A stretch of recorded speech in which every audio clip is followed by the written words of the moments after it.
Parce que je reste poli. On ne sait pas gérer, franchement. Mais City n'a qu'à jouer pour gagner son titre. On n'a pas à venir donner le titre à City comme ça. C'est ça qui m'énerve en fait, c'est ça qui m'énerve. C'est ça qui m'énerve réellement, ça qui me fait mal. Salam, salam, outsider, le débrief commence maintenant. Arsenal perd aujourd'hui 1-0 face à Nottingham Forest. Manchester City est officiellement champion d'Angleterre, même avant d'avoir joué face à Chelsea demain. Franchement, il n'y a pas grand-chose à dire, c'est fini, c'est cramé, c'est mort. Voilà, c'est mort, c'est mort, c'est mort, c'est mort, c'est mort. Non, j'ai mal, franchement, j'ai mal. Ça fait plusieurs semaines que j'ai mal. Vous-même, vous le savez, la semaine passée, j'étais là, j'avais mal. On a joué face à Brighton, qui nous a tapé, pour après aller perdre cette semaine, je dis bien, face à Newcastle. Nous, on n'a pas tapé ici Newcastle. C'est Everton qui a battu Brighton, c'est Brighton qui a battu Manchester United. Fin de saison, je dis bien, où dans la première ligue, personne n'est à l'abri, sauf Manchester City.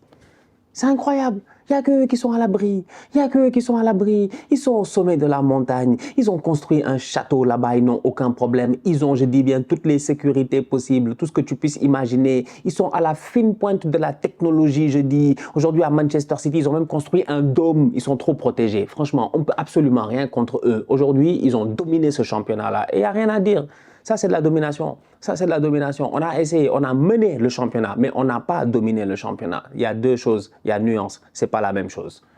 On a mené le championnat, mais on n'a pas dominé le championnat. City, ils ont dominé le championnat. Parce que quand ils ont voulu prendre de l'avance, ils l'ont pris sans aucun problème. Ils sont venus, ils ont tapé tout le monde au moment où nous, on ne réussit plus à gagner durant le mois d'avril. Aujourd'hui, Arsenal perd 1-0 face à Nottingham Forest. Que voulez-vous que je vous dise, que je ne vous ai pas déjà dit, les limites de l'effectif? Un effectif rempli de joueurs, franchement... Boy, là, je les aime beaucoup. Il y a beaucoup de boys que j'aime beaucoup. Mais il y a des tocards. Il y a des tocards, franchement. Il y a des boys qui ne sont pas prêts. Il n'y a pas la profondeur de banc. On a, je ne sais pas, 200 à 250 millions cet été. Il va falloir dépenser. Il faut acheter des vrais players. Il faut être capable aujourd'hui d'être capable de compétir dans tous les tableaux. Arsenal n'est pas capable de le faire. Franchement, cette saison, elle est blanche. La vérité, elle est là. Il n'y a pas de FA Cup, il n'y a pas de Carling Cup, il n'y a pas de Carabao Cup, il n'y a pas de Cup, il n'y a pas de, je dis bien, de Europa League. Il n'y a rien en fait, à part une qualification en Ligue des Champions, ce qui est excellent, ce qui est sensationnel. Je suis très très heureux de cela. Cependant, quand je vois tous les efforts qui ont été fournis au courant de la saison et tout le football qu'on a montré quand même, un beau football, j'aurais aimé que cette équipe-là soit récompensée à la fin par un titre. Là, ils n'ont absolument rien gagné. Ils nous doivent quelque chose la saison prochaine. Ils me doivent quelque chose. Ils me doivent quelque chose quand même. On ne va pas rester là à dire que oui. Vous vous rappelez du Arsenal de Arteta? Non, ils étaient très forts, hein. Franchement, ils étaient forts. Vous vous rappelez l'année là, ils ont failli battre City et tout. Mais après, non, non, il faut gagner quelque chose. Et pas des cups, des coupes. Je vous l'ai dit, franchement, on n'est plus dans vos cups là, vos affaires en plastique. On n'est pas des enfants, c'est terminé, je dis. Quand j'étais enfant, j'allais dans un anniversaire, on me donnait un verre en plastique, j'acceptais. Le problème, il est simple, c'est qu'aujourd'hui, je suis un adulte. Tu me donnes un vrai verre. Tu me donnes un vrai verre. Sinon, tu m'as donné un red cup. C'est parce que c'est des affaires de bandits, c'est parce qu'il y a fête, il y a house party. Mais sinon, tu me donnes un vrai verre, affaire d'adulte. Aujourd'hui, je veux des cups, je veux qu'Arsenal gagne des titres. Franchement, l'effectif, le match qu'on a fait, la première mi-temps face à Nottingham, la perte de balle de Martin Odegaard, je dis bien quand même. Il y a des personnes pour close-up sur Gibbs White. T'as vu le match? Ah, quand même, ne vous fatiguez pas. Quand même. On a le droit d'être content, de les applaudir et de dire c'est bien pour ce que vous avez fait, mais on a le droit aussi de leur dire que c'est quoi cette machin de tocard que vous avez proposé aujourd'hui. Et je reste poli. C'est pour cela que je bégaye. Parce que je reste poli. On ne sait pas gérer, franchement. Mais City n'a qu'à jouer pour gagner son titre. On n'a pas à venir donner le titre à City comme ça. C'est ça qui m'énerve en fait, c'est ça qui m'énerve. C'est ça qui m'énerve réellement, ça qui me fait mal. C'est le fait qu'aujourd'hui Arsenal devait venir taper Nottingham Forest et que City batte Chelsea demain, c'est leur problème. S'ils gagnent le championnat, ok d'accord, bravo. Mais qu'on leur donne le championnat 24 heures avant qu'ils jouent, ça me fait mal. Ça me fait mal. Ça me touche moi personnellement. Oui, oui, oui. Parce que, ok, c'est pour ça que j'ai dit qu'eux, ils ont dominé. Moi, quand je vous dis que c'est pas des mots que j'ai sortis comme ça. Hein. On a mené. Mais on n'a pas dominé. Eux, ils ont dominé. Ils étaient dans la dominance. Je dis bien, c'est que Manchester City, ils rigolent même pas avec nous. Et demain, ils vont le montrer sûrement face à Chelsea. Même si ce n'était pas face à Chelsea, ça aurait été au courant de la semaine face à Brighton ou Brentford plus tard. Bref, c'est mort. c'est cramé. Alea iacta est. Les dés sont jetés. C'est ce que disaient les latins dans le temps.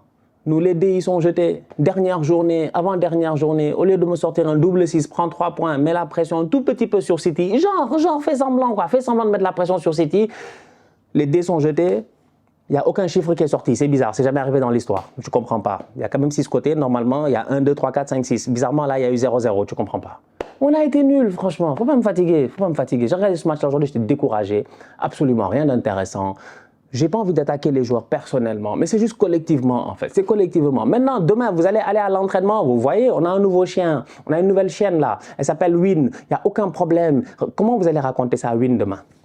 Demain, vous allez raconter ça comment à Win? Vous allez tous arriver à l'entraînement. Win va arriver, elle va courir vers vous, toute heureuse, machin, tout ça. Oui, voilà, c'est la famille et tout. Mais il faut dire à Win la vérité. Il faut dire à Win la vérité.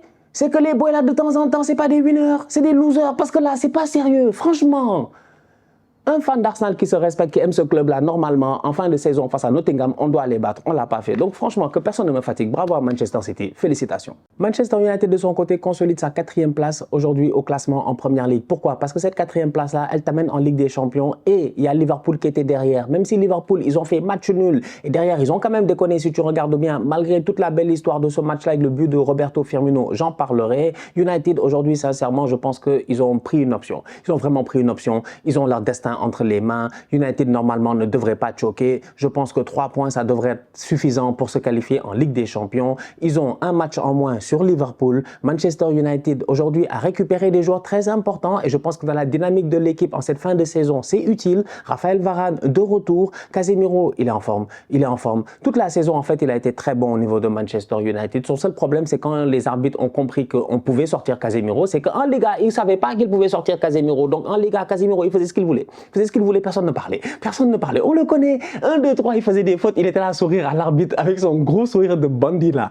Casemiro, aujourd'hui, il est arrivé en Première Ligue. Il a pris les suspensions. En Première Ligue, ça ne pardonne pas. Cependant, dans le football en tant que tel, à chaque fois qu'il a été là, ça a été l'assurance. Devant la défense, mais au-delà de ça, il a été plusieurs fois décisif cette saison et décisif dans des matchs qui ont ramené des points. Aujourd'hui, United gagne. Ils prennent 3 points sur un but de Casemiro. Très beau but. Mais c'est ce même Casemiro là aussi qui a eu l'occasion de leur donner 3 points à des moments importants de la saison. En fin de rencontre, ici, on s'en rappelle. Ou même des égalisations. Donc du coup, ce Casemiro-là, franchement, il mérite de jouer la Ligue des Champions à mon humble avis. C'est vrai que Liverpool aussi peut-être aurait pu en cette fin de saison, peut encore espérer, même d'ailleurs c'est pas fini, en cette fin de saison rattraper United, mais je pense que ça va être compliqué. Je répète encore une fois, United a son destin en main. Ils doivent se qualifier en Ligue des Champions, avoir le momentum psychologique avec eux avant de jouer Manchester City en juin pour la finale de la FA Cup. Si United ne se qualifie pas en Ligue des Champions, si Liverpool passe devant eux et qu'ils n'ont pas l'ascendant psychologique qu'il faut et le courage qu'il faut pour affronter City, ils vont se faire taper par City. Moi qui vous le dis, sans aucune pitié. Moi je vous l'ai dit, ils ont un dôme, ils sont méchants. Franchement, ils sont méchants. Ils sont méchants. Tu ne peux même pas les approcher. Tu veux les approcher, il y a le truc de Karaba là. Tu as vu les statuettes de Karaba, la sorcière dans Kirikou. Il y en a une au-dessus de Manchester City. Elle est là, tac, tac, tac. C'était elle, c'est elle qui était là en train de dire maître, maître, maître. Arsenal, ils sont à 8 points. Ils sont à 8 points. On va les chercher. Je te dis. C'était lui. C'est lui qui ce soir va dire à Pep, maître, maître, maître, tu es champion. On est fatigué de cette équipe, franchement. Ils me fatiguent. Ils sont trop forts. Donc pour que United puisse espérer, pour moi, à mon humble avis, battre City, même si c'est une finale, il faut au moins qu'ils aillent en Ligue des Champions. Là, ils auront ce qu'il faut pour espérer y aller. En tout cas, sans Anthony Martial, offensivement parlant, aujourd'hui, ça n'a pas été le meilleur match, mais quand même, tu te dis qu'il y a place à l'amélioration. Donc, on va voir ce que ça va donner d'ici la fin de la saison. Surtout avec cette qualification en Ligue des Champions en ligne de mire et cette finale de FA Cup face à Manchester City. Liverpool, de son côté, fait match nul face à Aston Villa et garde ses espoirs de se qualifier en Ligue des Champions grâce à un but de Bobby Firmino. S'il n'y avait pas eu ce but de Bobby Firmino-là, ça aurait été, je pense, un tout petit peu plus compliqué. Heureusement que Firmino, il rentre et il réussit à délivrer ses boys. Malheureusement, les 10 minutes de temps additionnel qui ont suivi n'ont pas été suffisantes pour permettre à Liverpool de remporter ce match-là. Une équipe de Aston Villa qui a été vaillante, qui a été dangereuse, comme d'habitude. Une équipe de Aston Villa sous Unai Emery, on a eu l'occasion de le voir depuis qu'il est arrivé en janvier. Ils sont excellents. excellents. À un moment donné, c'est parce qu'ils ont perdu 2-3 matchs charnières qu'ils ne sont pas réellement forcément dans la course, je dis bien, à des places beaucoup plus hautes. Mais là où ils sont, ils ne l'ont pas volé. Je pense que quand Unai Emery est arrivé, ils étaient dans la deuxième partie de tableau, dans le bas. Aujourd'hui, ils sont en haut. Donc du coup, quand tu es Liverpool, que tu es à domicile et que tu joues face à Aston Villa en cette fin de saison, en sachant que Aston Villa, ils ont encore des choses à jouer, des qualifications européennes à aller chercher, le match promet d'être compliqué. C'est là où dans le football, il y a toujours de belles histoires. Bobby Firmino, c'était son dernier match à Anfield. Il rentre, il marque le but de l'égalisation. C'est beau. Franchement, c'est beau. La passe de Mohamed Salah est magnifique en passant, sensationnelle. Encore une fois, Salah, il enchaîne. Hein. Un bandit. Je vous l'ai dit que Salah était seul. En fait, après réflexion, j'ai dit Salah était juste seul cette saison. Si Salah avait eu les Jota et tous les autres boys là pas blessés, je pense que Liverpool aurait fait une meilleure saison. Mais malheureusement, Salah était seul. Mais il a été bon. Très belle passe décisive pour Firmino qui vient claquer un but à la Bobby Firmino. En fait, un but qui a une esthétique spéciale, on va dire. Une esthétique très très spéciale. C'est dommage pour Liverpool. Ils étaient à domicile. Je pense qu'il y avait moyen de faire quelque chose. Après Aston Villa, c'est pas des tocards.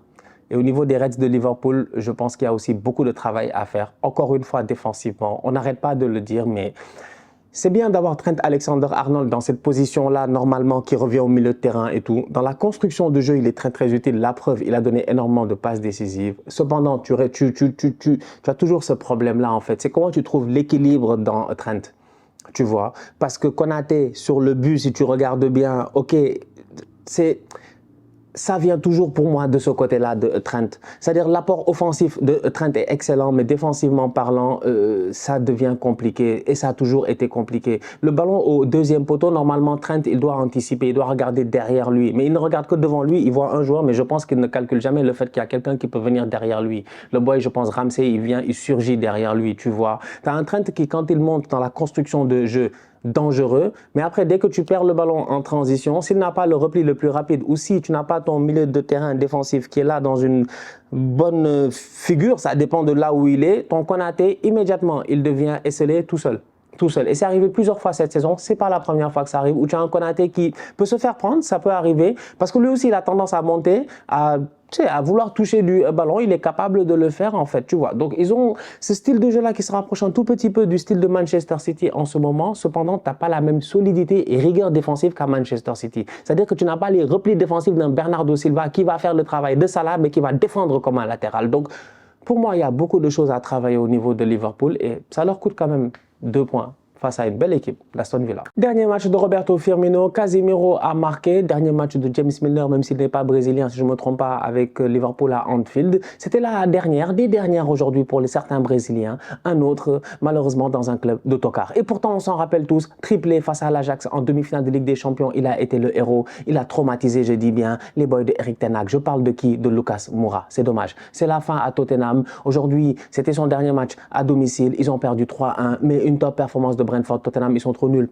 C'est incroyable. Ils sont trop nuls. Ils sont trop nuls. Ils ont besoin d'aide. Ils ont besoin d'aide. Je ne sais pas comment ils vont faire, mais ils ont besoin d'aide. Lévy, tu le vois en tribune à un moment donné, je pense que, je sais pas, il y a une madame qui est à côté de lui, je sais pas si c'est sa femme ou quoi que ce soit, qui essaie de le rassurer. Mais tu sens que le gars, il est traumatisé, en fait. C'est-à-dire que tu ne peux pas avoir eu autant de bons coachs et ne pas sortir de résultats. Franchement, à Tottenham, si tu regardes bien les boys qui sont passés là-bas, quand même, c'est pas des tocards. Depuis Pochettino, il n'y a pas eu énormément de tocards quand même qui sont passés là-bas, c'est pas possible. José Mourinho n'a pas réussi. Nuno Espirito Santo a réussi à prendre Wolverhampton des bas-fonds là-bas pour les amener en première division. Il est arrivé à Tottenham, il n'a pas réussi. Le temps a été court. Pourquoi? À cause de Daniel Levy. C'est toujours compliqué avec lui en fait. Tu fais comment à Tottenham?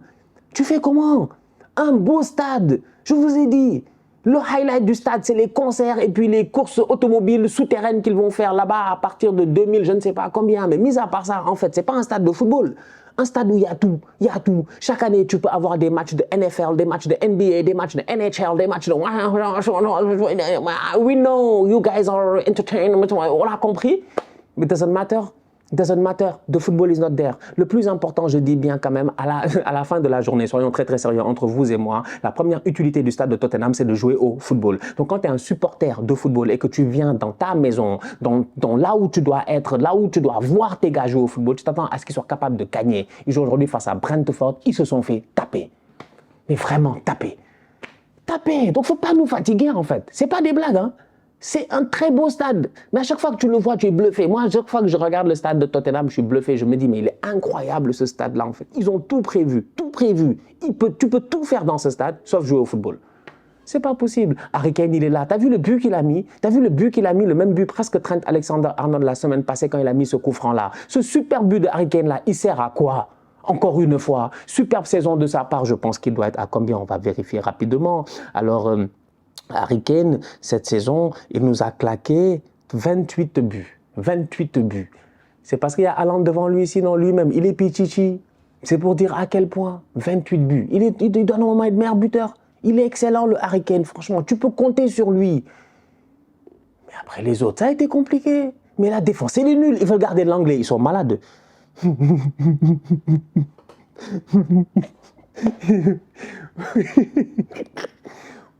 En tout cas, ciao Lucas.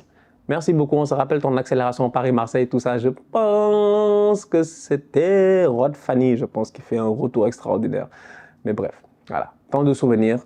Mais Tottenham doit se gérer parce que Tottenham, là, ils ont joué face à Brentford, 8e, 9e. En fait, ça, c'est leur niveau. Hein. Ça, c'est leur niveau en cette deuxième partie de saison. Ils méritent, en fait, d'être à cette place-là. Et voilà. Il y a beaucoup de grands joueurs là-bas. Son Heung-min, tout ça. Mais ça va pas. Ça va pas. Et ça va pas. En attendant le match entre Man City et Chelsea demain, pour revenir, voilà, revenir quand même, on va rendre à César ce qui appartient à César. J'ai pas fait les éloges de City, je vais pas en parler aujourd'hui, ils m'ont assez énervé comme ça. Cependant, demain, quand ils auront joué leur match face à Chelsea, on viendra pour les saluer en tant que champion. Donc du coup, en attendant le match demain en Première Ligue, la famille, on se capte très bientôt pour un nouveau débrief. D'ici là, continuez à liker, continuez à partager, on s'abonne, on est ensemble, on reste en santé, c'est le plus important. Tous outsiders.